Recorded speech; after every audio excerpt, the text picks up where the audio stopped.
আর কে আমারে কাফের বললো, কে কি ফতোয়া দিল, আই ডোন্ট কেয়ার, ওইদিকে আমি তাকাই না। এর কারণ পিছনের দিকে তাকানোর সময় আমার নাই। চিল্লা এখন ঠিক কিনা? একটা সিংহ ঘন্টায় ছুটতে পারে 90 কিলোমিটার বেগে। কত কিলোমিটার? একটা হরিণ ঘন্টায় ছুটতে পারে 100 কিলোমিটার বেগে। তাহলে কে জোরে ছুটে? জোরে বলতে হবে। সিংহ কত কিলোমিটার? হরিণ।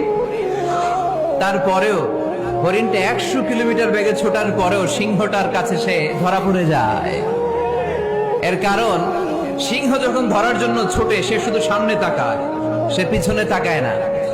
আর হরিণ 100 কিলোমিটার বেগে ছোটার পরেও সে ধরা খেয়ে যাবার ভয়ে বারবার পিছনে তাকায়।